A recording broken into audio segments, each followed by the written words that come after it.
Craftsman podcast is sponsored by Hayfla. Hayfla offers a wide range of products and solutions for the woodworking and furniture making industries, from hinges and drawer slides to connectors and dowels, sandpaper, shop carts, wood glue, and everything in between. Exclusive product lines such as Lux LED lighting and Slido door hardware ensure that every project you create is built to last. Learn more at hayfla.com. Wow, I feel good. Second time's a charm. Yeah, I feel good. Yeah. Feel good, look good. I feel like the sound of the podcast has changed. I don't know if I changed some stuff around with this. When we went to Maker Camp, it gives you options for shows, and I created a new show, but then it deleted this show. I don't know. I feel like the mics sound better somehow. I don't know. That is good. Yeah. So, wrapping up a Wednesday. Yeah, hump day. I can't believe how fast the week goes. Yeah. It's insane. And the weeks go by so fast. The month, November was like a blur. Yeah. Yeah, and October was just as fast. Yeah. November was largely consumed by salt boxes. Yeah, that's true. Which we just gave away. What do we got left?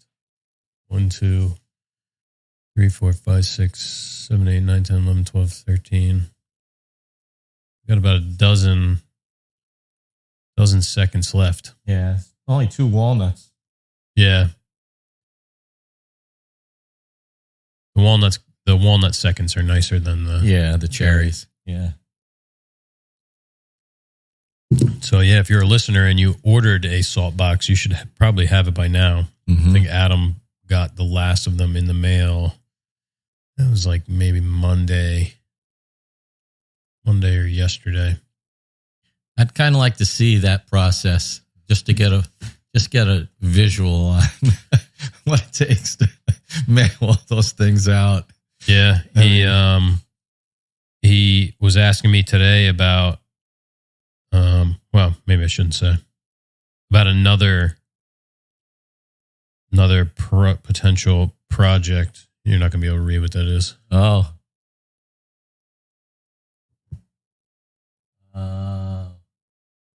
What's that thing at the top? Oh. Yeah. Oh. Not this exact design, but with those those are like off of a fucking door. Those hinges. Yeah. So we'll see about that. That could be cool. That price is seems lofty, but he didn't say anything about price.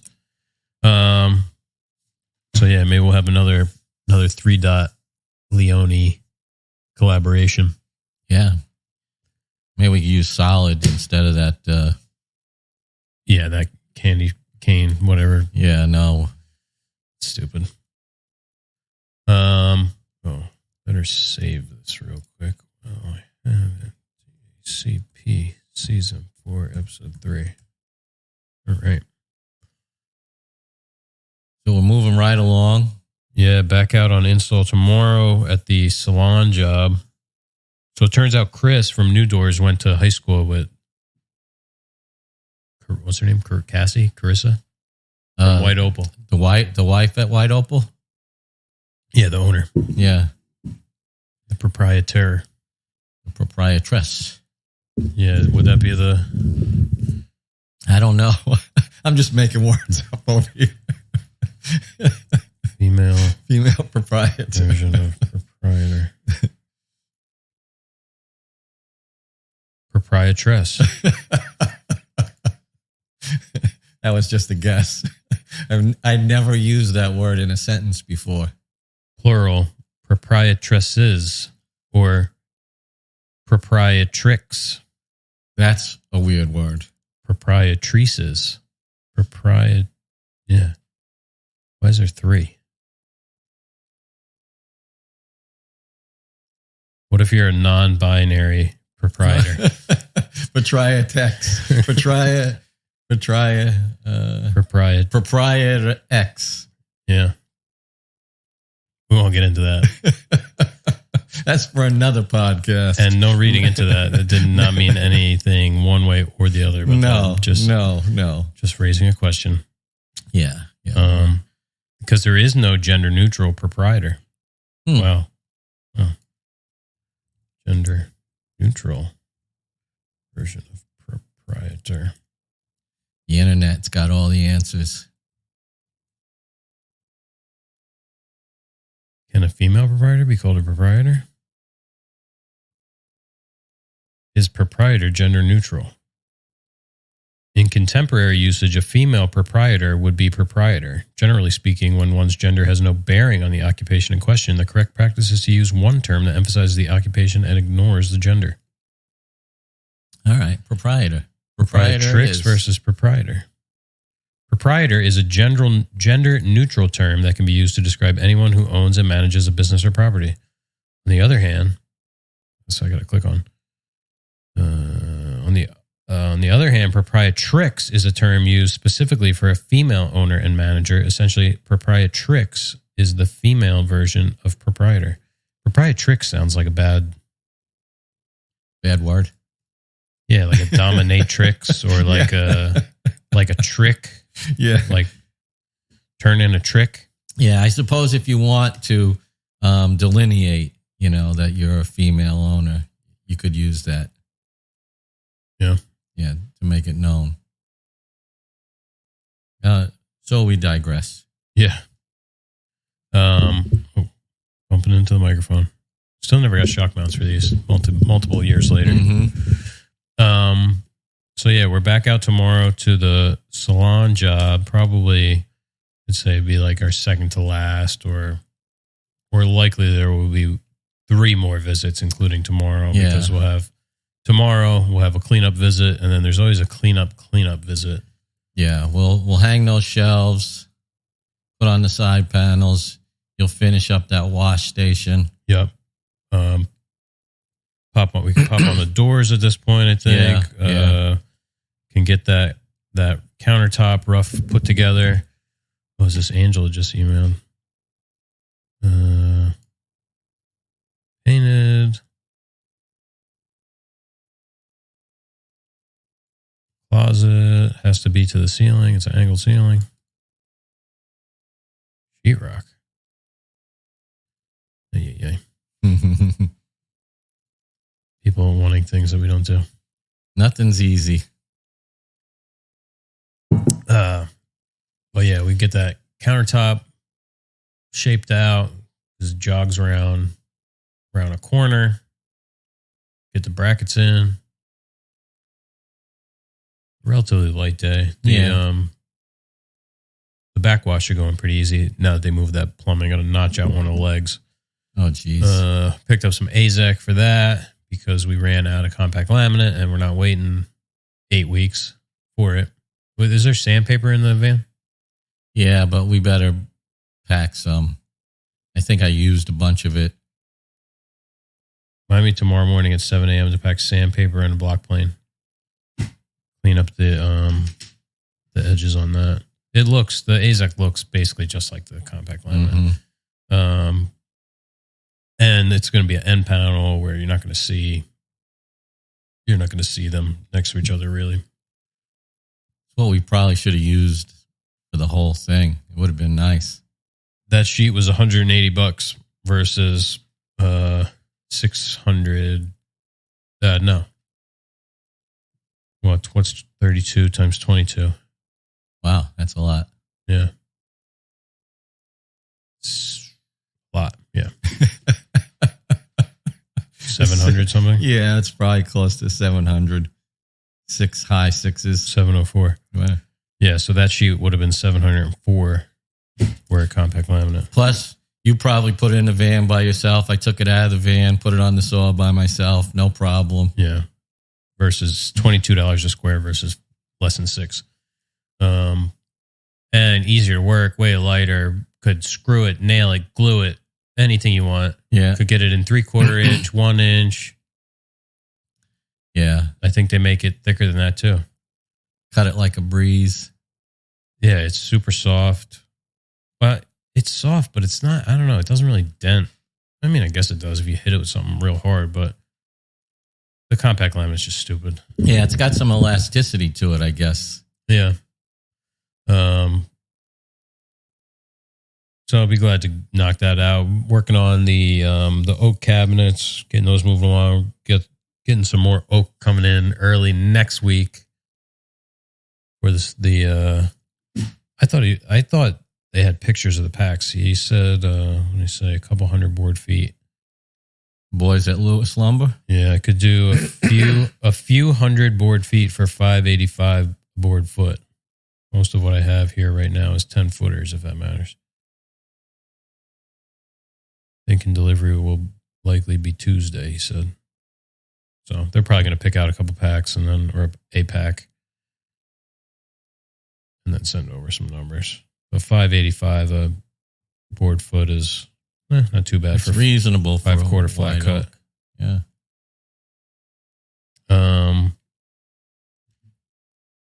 Yeah, we ran through probably what was there, 150 board feet. Yeah.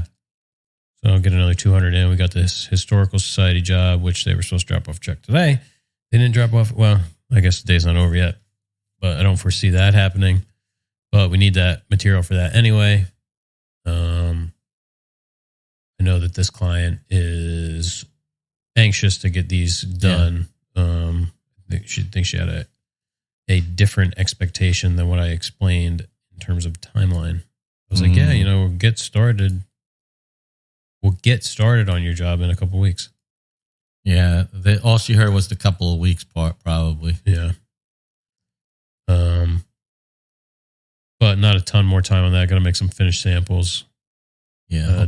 Do that on Friday. Hopefully it'll be nice and simple. Yeah.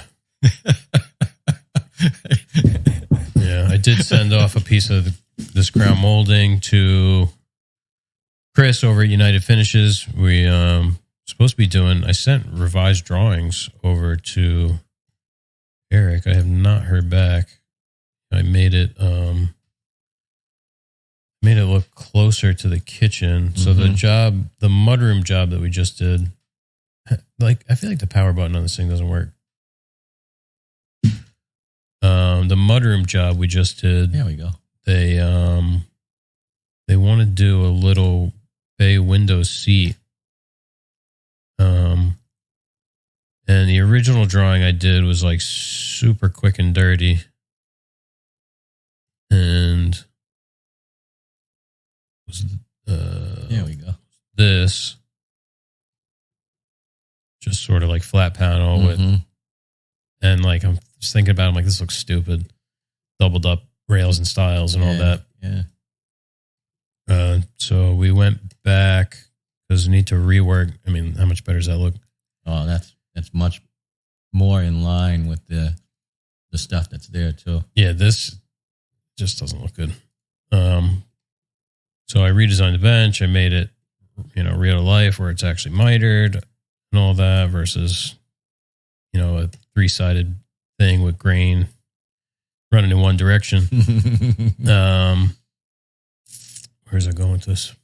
Oh, they want to match the color of the top to some cabinets that they had for like the scullery.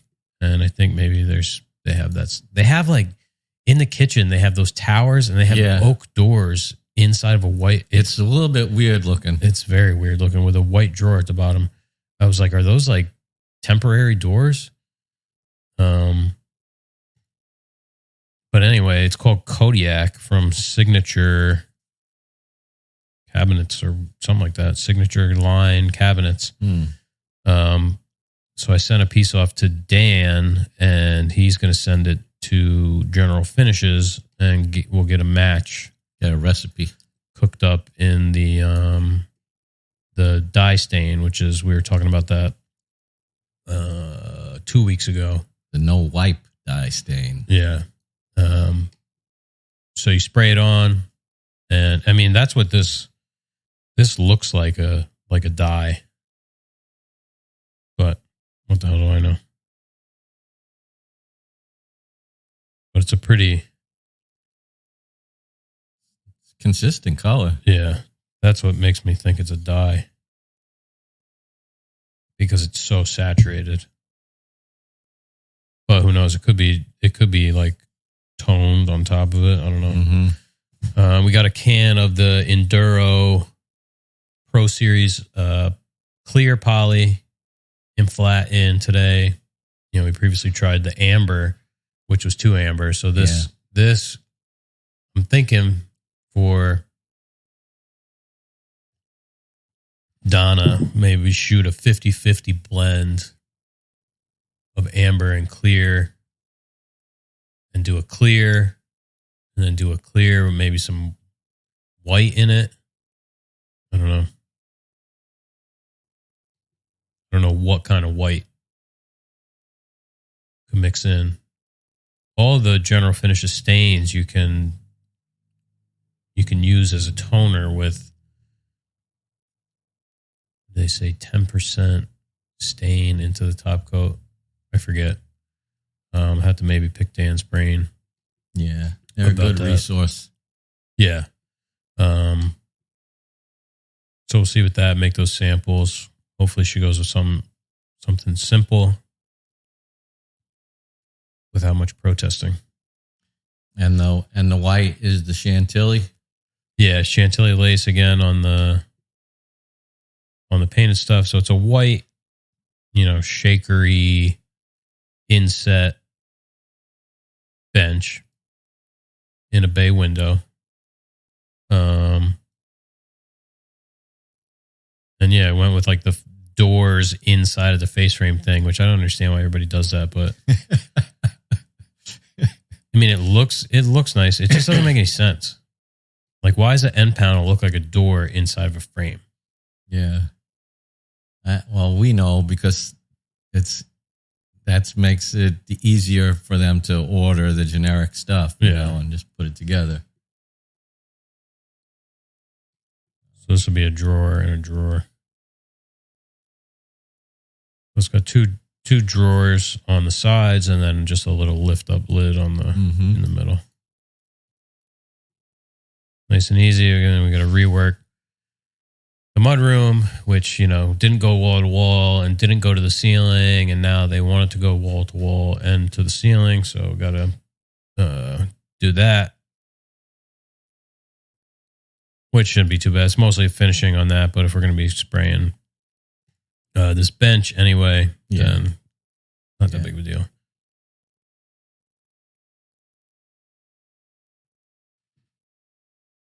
I wonder what the floor's like over there. If it's nice and flat, maybe that's where that quarter round could come back. Oh, where this bench is? Yeah. Yeah.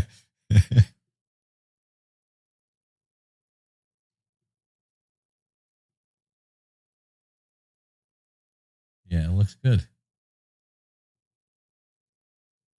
What are the angles there at the window? Like 40 degrees. Oh, that's 130 and a half. Yeah. You want to do it that way? This side is a half degree off of that. 131.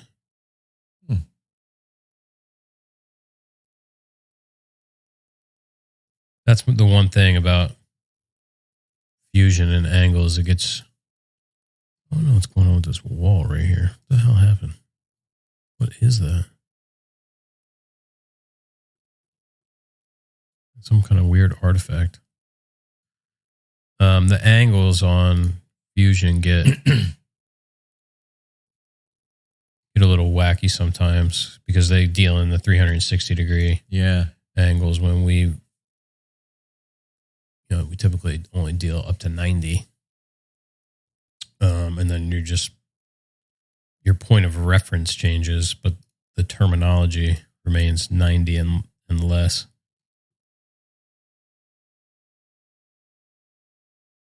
So it gets confusing. I measured these as 40. Yeah, because are you going past 90 to the 131 and 130 and a half? I had to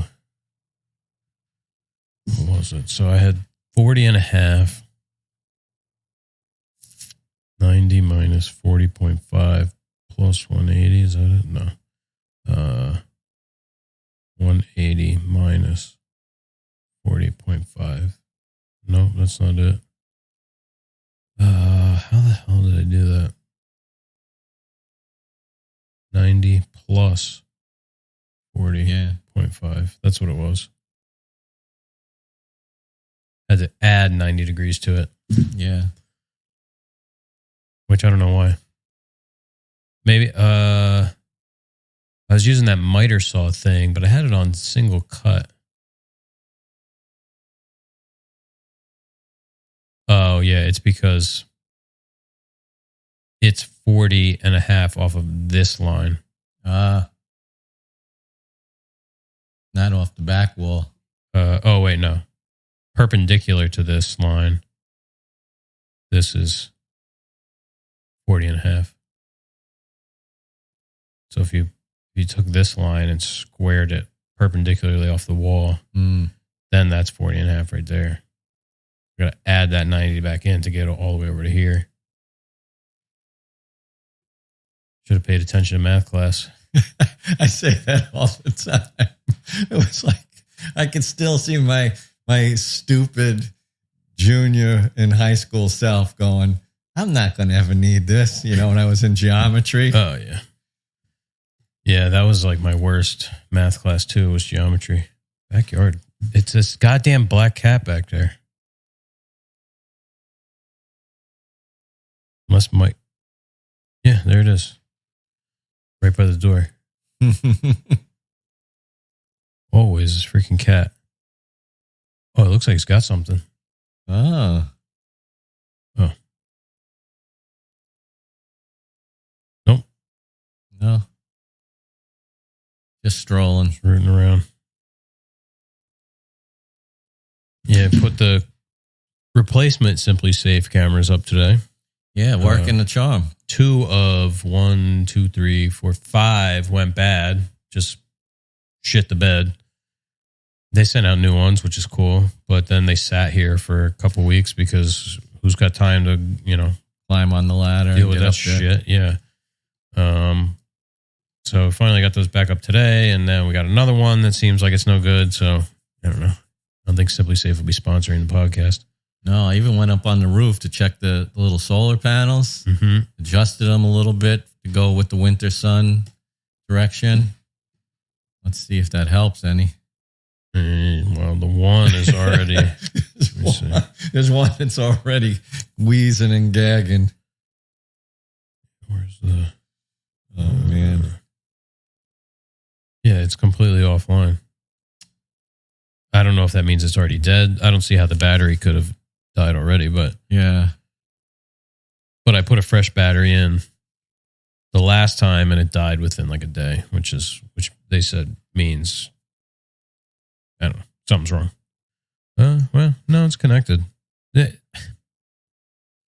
Simply Safe shit sucks. Now front right is offline. Right there, connection error, unable to connect to Wi-Fi. It's like it's 15 feet away from our router. So annoying.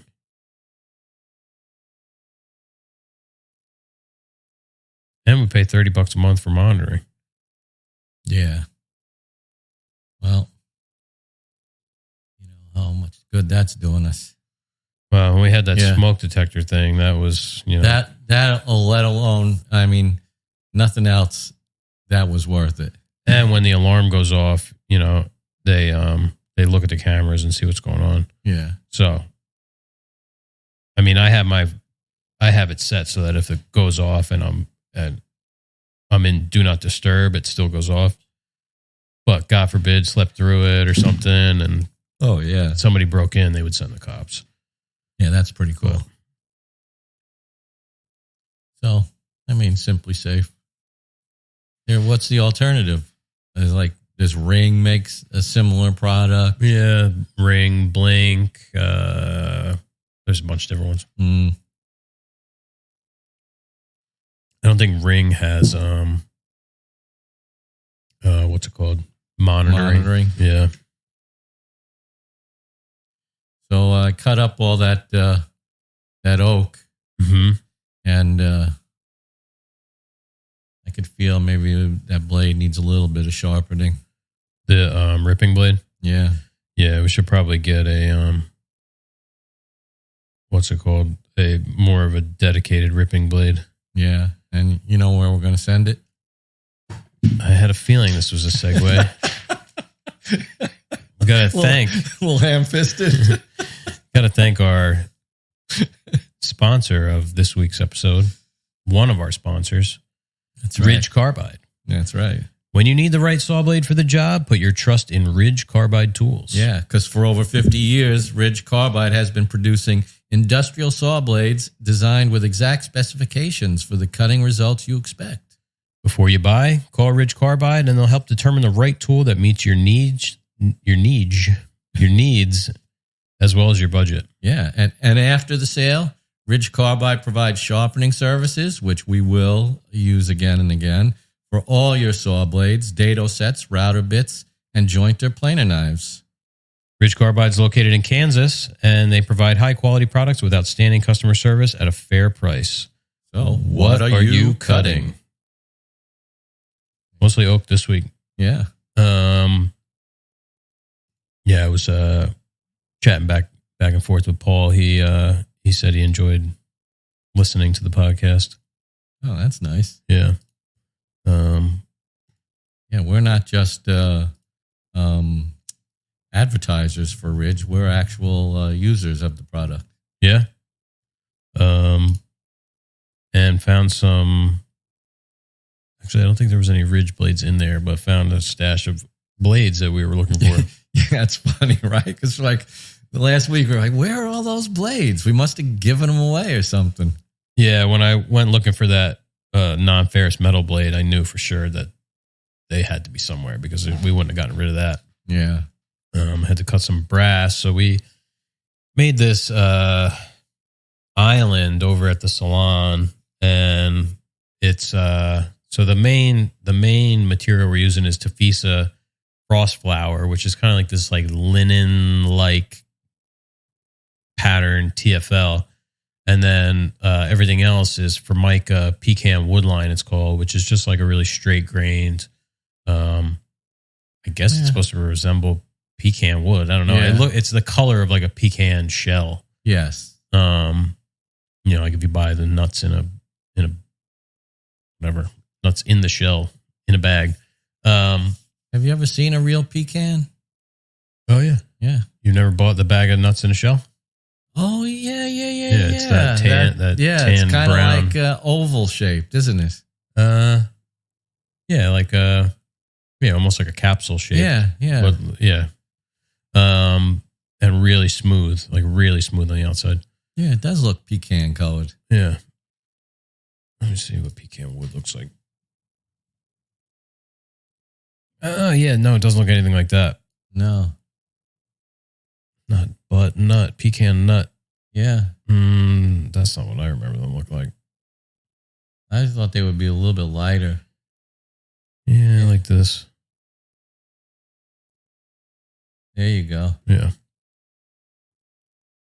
So it's sort of that color, really straight grained pattern.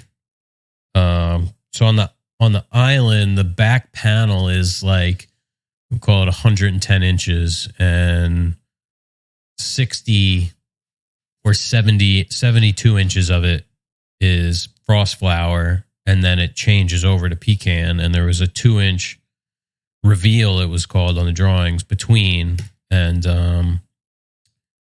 that's what the designer had put in there, was 2 inches, and then we talked about it, and we decided to shrink it down, but then that never made it to revisions for the CNC guy, so it got cut. And then, I don't know, something happened where the whole thing grew by a little bit, and it ended up 2.5, so it was like, it looked too wide. And it was black, so it was like a 2.5-inch black reveal set back 3/8. So what she wanted to do was match what we had everywhere else, is where we had this 3/8 inch black reveal, like underneath the countertops and stuff, and between the back things on the banquette. So now it's frost flour, 3/8 inch black. Then it's like an inch and I'm not going to do the math, but then it's a strip of pecan. Then it's 3/8 of brass. And then it continues on to the rest of the pecan. So I had to cut this brass, which is just like some like leftover piece from a chromome bolt from the cherry thing that we built way back when. And it went shooting across. Oh, yeah. Forgot all about that. Yes, we have a blade. It's an Amana. Maybe if we had a Ridge Carbide, it would have worked better. Yeah. Have an Amana blade that we bought just for cutting brass. And I was ripping it down from 5/8 down to 3/8. And it was glad only you were doing that. yeah, only 5/16 thick, something like that. Yeah. Not very thick. But it was like a semicircular cross section. Yeah. So I ripped one side. I was ripping the first side down to I went from 5/8 to half to 3/8. So I'm ripping the first side to half. And I got to like the last 6 inches and it was just wanting to lift up. And I was using one of those John Peters push sticks that's been chewed up to no end. So it just had like a very small area to push down. And I lost control of it. And it went shooting underneath of the edge bander. It was just one of those where it's starting to go and you just it's time to step to the side. And just let it go because there's nothing you can do to stop it. Yeah, and especially a piece of brass that's like 40 inches long. Yeah. All you hear is some noise. Mm-hmm. You just hope it's not coming your way. Yeah. Yeah, I thought it was going to do some damage, but no, it didn't. It didn't at all. No. So yeah, that was like a little bit wacky. I had the mica. I took a piece of 3/8 MDF, mica'd one edge, mica'd the face, and then I cut a rabbet in it, and then epoxied the piece of brass into that rabbet, like right on the edge. And the epoxy, I don't know. We got this old can of West Systems, and I think it's just lost all. Yeah, it bonding anything. It doesn't work anymore. Granted, it was only clamped up for 2 hours or something like that. But I feel like, why is it kicking the cup, but it's not dry? Yeah. We've asked that question of that stuff before. Yeah. So I ended up, funnily enough, filling, because it had that semicircular shape, there was still, the edges weren't like, which is probably has something to do with it too. On the backside, there's a radius, so it wasn't like fully contacting on the bottom. Although the edge, I made sure to glue the edge. I just filled the crack with CA glue. There you go. So it's not going to go anywhere. It's going to be underneath of an overhang where nobody's even going to be touching it, let alone barely even looking at it. So I wonder if they'll have that fancy coffee machine there when we go tomorrow. I think they might have installed the stone. I'm not sure. Oh, they did. Oh, we can still get in from the inside. Yeah. Oh, hopefully. If not, we're going to hot glue that thing on. Hopefully it's not too thick. If it's too thick, I'm going to have to run it through the table saw. Oh, I hope it's not too thick because then we have to take the table saw out of the van. No, we'll just bring it on the next trip. Yeah, it's more work to get that thing out of the van. Yeah, because you got to move everything that's up there at the front of the van. Yeah, it's a pain in the neck. Need one of those little Festool table saws just hanging from the roof. Job site. Yep. Man, before we know it, it's going to be 2024. I know. 24 is about the temperature that it was this morning. Yeah. It was cold. And my truck turns off after 10. Like if I do a self-start. 10 minutes, it shuts off. 10 minutes isn't enough. Doesn't get the heat going in there. No. this is going to sound like I'm really a whiny brat, but one complaint I have with my car is that I can't turn on the seat warmers remotely. Huh. If you can, I don't know how to. Yeah. I can start. Don't you have an app? Yeah. And I can't find any place that'll let me turn the seat warmers on. I had to Google that. That's some real. That's a first world problem. There's war in the Middle East. People don't have clean drinking water. Yeah. And I can't turn my seat warmers on remotely. I feel like they don't work unless you're like unless there's pressure sitting on them. Yeah, I could be wrong. Yeah, I don't have seat warmers in my truck. That's kind of embarrassing to talk about. Yeah, this is my first car with seat warmers. My Lincoln had seat warmers. Yeah, I've been actually trying to get the wife to drive my car. Yeah, good luck. Yeah, she just doesn't adapt to new things. But she would enjoy it more than me. I don't really appreciate. It's just a car. What is there to adapt to? Like she can't figure out like the steering. Not the steering. The shifting that's up on the stick there throws her off. Yeah, but you only got to do it one time. I know, and it's written right on there too. Yeah, but yeah. So yeah, one of these days I'll get her in there. I think she was going to take.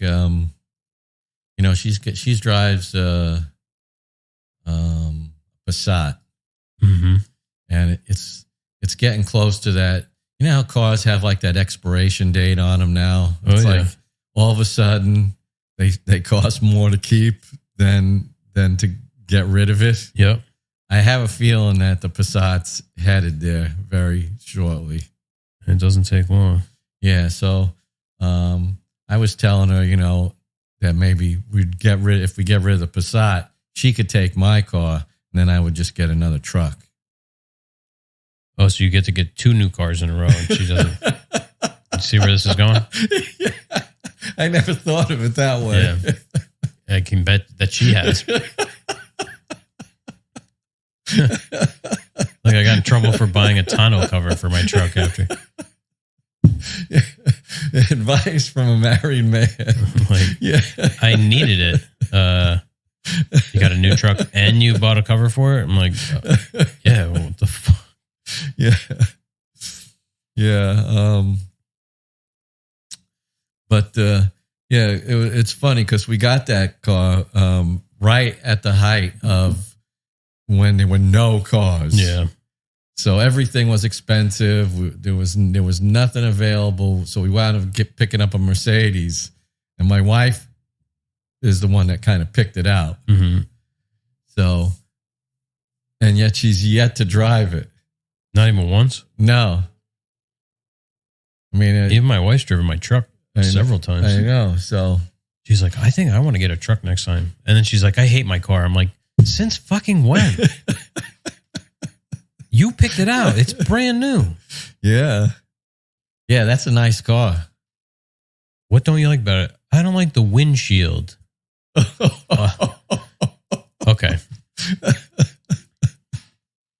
That's a good one. Oh, God. Yeah. My wife likes the Passat because it's got a CD player in it. Oh, God. And she has a couple of CDs that she listens to all the time. That's a pretty easy fix. We've got this thing now called iTunes. Yeah, yeah. So she listens to she's got her own Pandora station and everything now. So I'm thinking that I could really get her moved over to the Benz, and she could learn how to use the CarPlay and stuff like that. Yeah, there's no cars with CD players anymore, as far as I know. Yeah. And then, so we'll see what happens. I think she's got, I think she's going to bring the car into the dealer for something or other, and we'll find out what the verdict is. If it's, something that's too costly, then I feel like that thing's in the shop more than any car that I've ever had.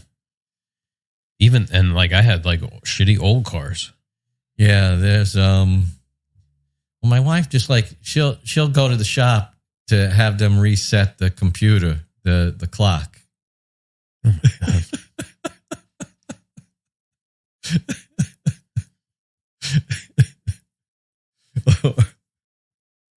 Or if there's like, she'll show up at like a box of donuts and ask them to change the wiper blades or something. She's like their Vito. Yes. Except you never brought donuts. Yeah. She's totally high maintenance. Oh, Lord. I remember my wife said, what's high maintenance? I'm like, well, if there was a dictionary description and you flipped open to it, they would have your portrait right there. It's like, I don't think I like that. It's a moment for introspection. Yeah. Although, to my wife's benefit, like she will like run over a couple of rolls of toilet paper to the shop. Yeah, she's totally helpful in that regard too. So yeah, for sure. She's a mixed bag like we all are. It's not a malicious high maintenance. It's no. Just some crossed wires. Yeah. Yeah. I think that men probably all think of their spouses as high maintenance. Yeah. Yeah. Yeah, they certainly all have their moments. Yes, indeed. Oh, man. We should be getting a package from Unita here any day now. So we have... that'll be cool.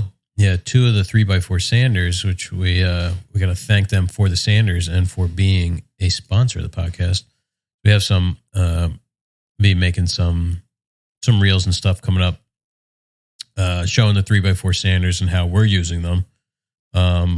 But one of the 2 sanders is a non-vacuum sander, but they sell a conversion kit. So basically, you just change the pad.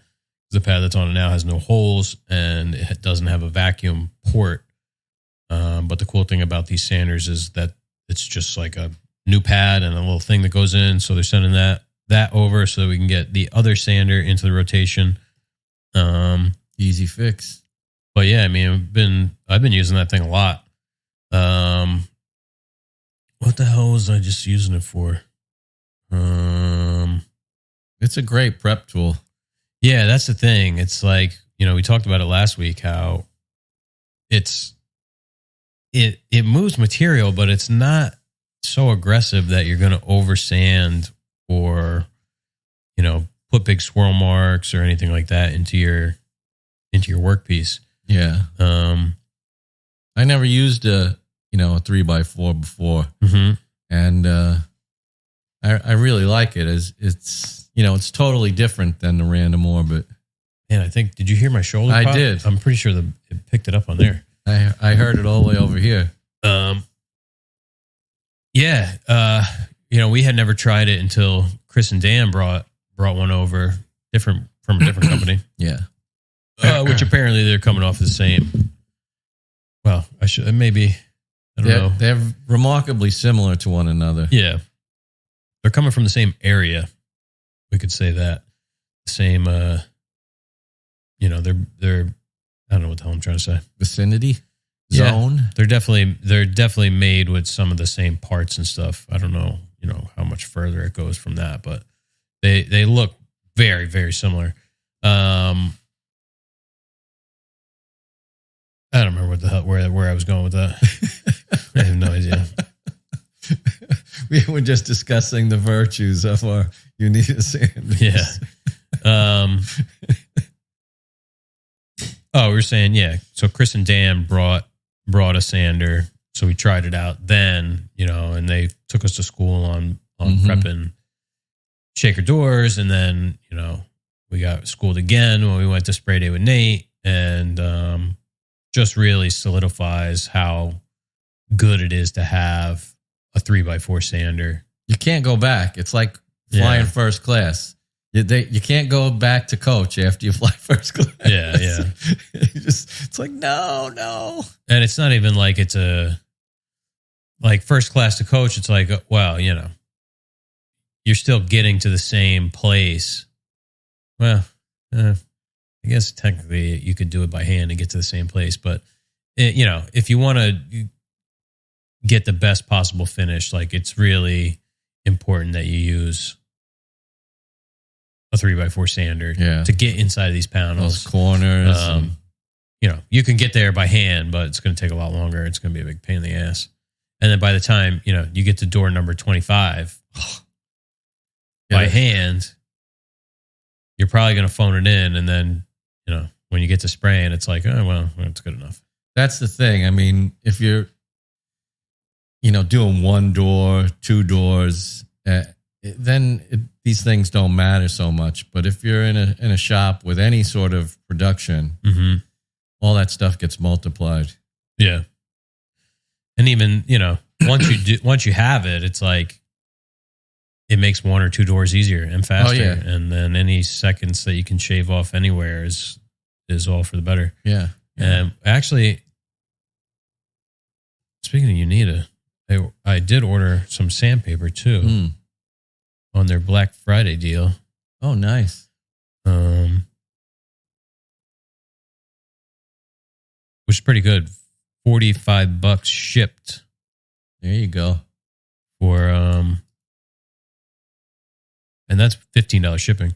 It's $27.76 for 2 boxes. Cool. $320. But where is the? I guess it didn't ship yet.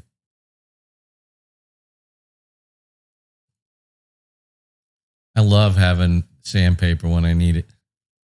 Yeah. It's just one of those things. Mm-hmm. It's like sandpaper and screws. There's nothing like having the right size screw and the right grit of sandpaper.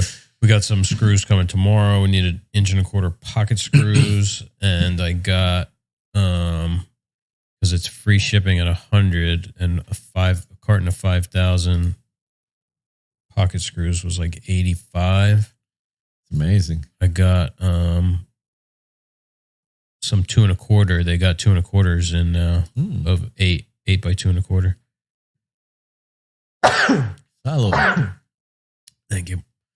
Yeah, which is a size that we haven't had, which we used to have with the McFeely stuff. But yeah, I got a bag of 500. Cool. 4,500, 8 by 1.25. Oh my God. For $82. Because we go through those like water. Yeah, they go pretty fast. I got more biscuits coming too from Hayflick because we're out of those. Yeah. 4,500 divided by 82, 35 divided by 4,500. What's that, like 5 cents? No, less than that. 1.8 cents. Almost 2 cents. Yeah. That's why, it cracks me up when I know. Like Rich from Hayflick's like, we got screws. I'm like, you gotta. They don't have the screws. They don't have the same drive size, which is if they had like what we use, where we use 8 by 1 all the way up to 8 by 3, all the same T20. Yeah. Or T20. Yeah. Driver bit. I get them from Hayflick, but they don't. Not changing bits is a big one. Yeah, but then it's like you're gonna beat. Actually, if anybody was gonna beat it, it would be Hayflick for 1.8 cents per screw. Yeah, I'm pretty happy with that head arrangement. Yeah, these screws are great. It was a great find. No camming out. Fastco Fastener and Industrial Supply Corporation. Free shipping over $100. Basically, they're in Atlanta, and like I ordered this on yesterday, and we'll get it tomorrow. So yeah, can't beat that. They have all kinds of stuff. We get the toggles, snap toggles from them. Oh, I didn't know that. Yeah, I like those. They sell 3M, Camo, Fasten Master. Oh, there are those snap toggles. Oh, it's probably because you. They have bits and I didn't know they have bits and drivers.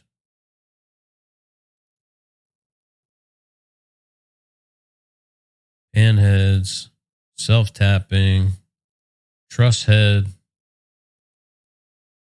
I kind of nerd out on their catalog sometimes. Yeah. Yeah, I think there's one here. I guess I get one at the house. Oh, yeah. Like, sometimes I laugh at myself. I'm like, you're reading this catalog for screws. Like, look at this, an OG washer. Oh. Never even heard of that. Hot dip galvanized. What is that, for plumbing or something? I don't know. 3/4 inch. They're expensive. 5 for $20. Not sure what they use those for. They sell nuts. They sell nails, tape. Oh, K-lock nuts with those little hex flange nuts, heavy duty hex nuts, 18/8 stainless hex nuts, nails, spiral decking nails, joist hangers, also known as Tico nails. I didn't know that. Yeah, 1.5 by 9. 50 pounds for $123. A lot of nails. Yeah, because a 5-pound box of nails is the size of that tissue box. That's because I'm thinking about that. Like I was just at Lowe's this morning down that aisle. 3M double coated. Oh, I'm trying to think of what we're gonna put Donna's mirror wall. Yeah, I was thinking that we would use some kind of tape like that.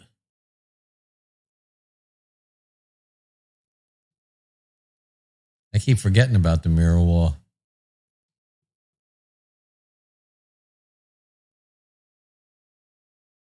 That might work. I wonder for how long. That stuff's pretty heavy duty. I mean, they have double-sided tape like that now. That's good for outside. Actually, Timmy was just using it for some window grills. Yeah, I saw that. Yeah, originally she was worried about these things being too big, but I'm like, you're going to have to get in there and clean every single one of these little squares. She was like talking about lattice. I'm like, you're going to clean 500 2x2 squares? Like, that's going to make it worse, because she was like, it's really hard to keep the glass clean all the time. I'm like, okay, then, I mean, personally, I would have just gotten rid of the mirror. Yeah. That's a nice look, though. Yeah. I like that proportion. Yeah. Yeah, I don't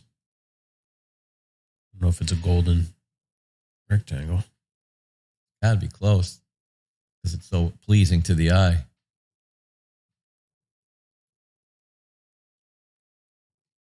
$16 by 23.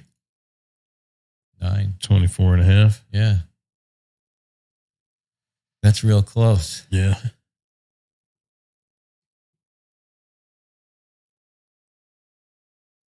Yeah, and they worked out pretty well, where it's like 3 nearly equal, overall widths. These ones are like maybe an inch more narrow. 2 inches. Separated by the doorway, you really can't tell too much. No. So what we're talking about is this oak job with these cabinets, the 6 cabinets that we were talking about. I don't know if it was last week or 2 weeks ago, 3 weeks ago, John. Is it, what the hell episode is this? I think it's 4. Is it 4? I think it's episode 4. No, it's 3. No, yeah, we had John and then just us, and then now this is episode 3. Oh, season 4, episode 3. Yeah. She has a wall that's adjacent to these other pieces that we're building, and it's covered with mirror. So she wanted to cover it up with like lattice. What the hell happened to my window over here?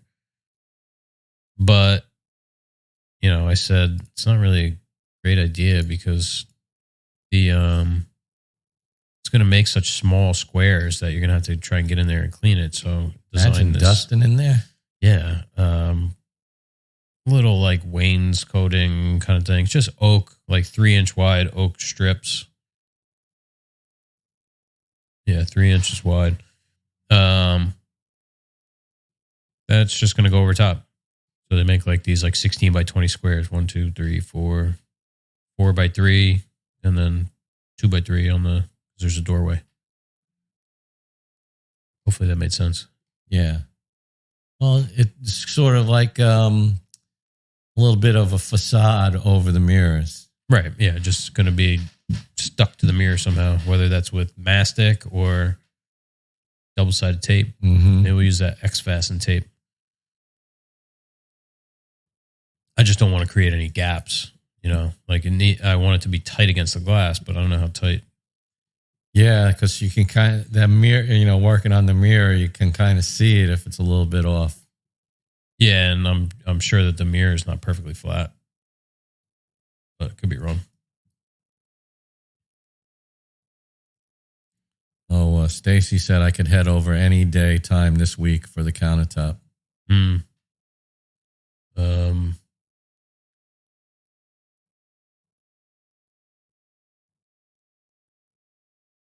Well, yeah, I guess it leaves Friday.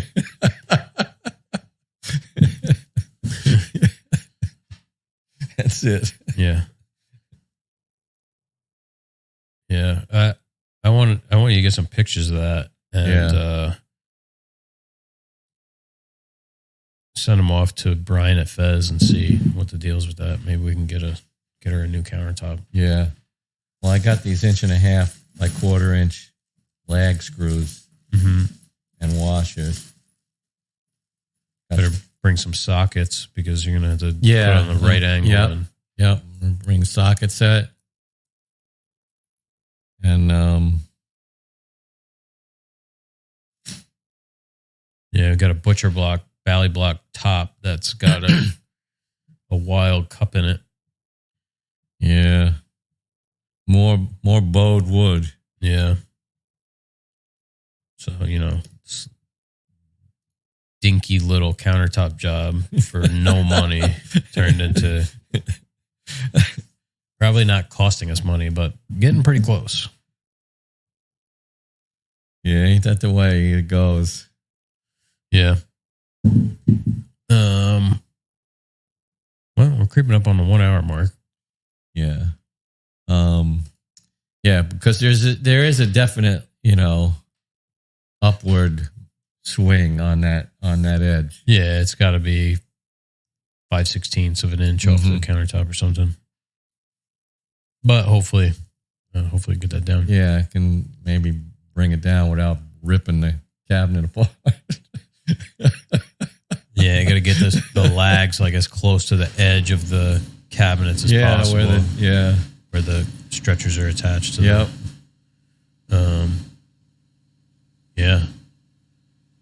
And maybe glue and lag the back with the top, with the front edge flying, you know, completely detach that side, just suck the back down, then clamp the front down. Yeah. That's what I was thinking about, was taking the screws out. Yeah. Getting some adhesive in there, you know. Yeah, do the entire back edge. Yeah. Get that tight because you can't clamp it. No. And then clamp the front. That's a good idea.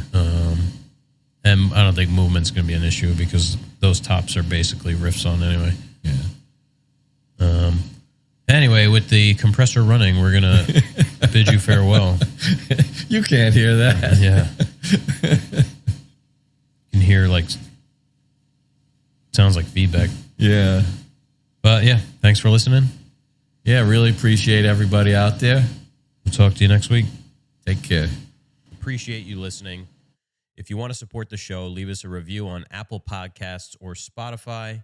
Share the show with your friends or consider subscribing to our Patreon. We'll see you next week. Yeah.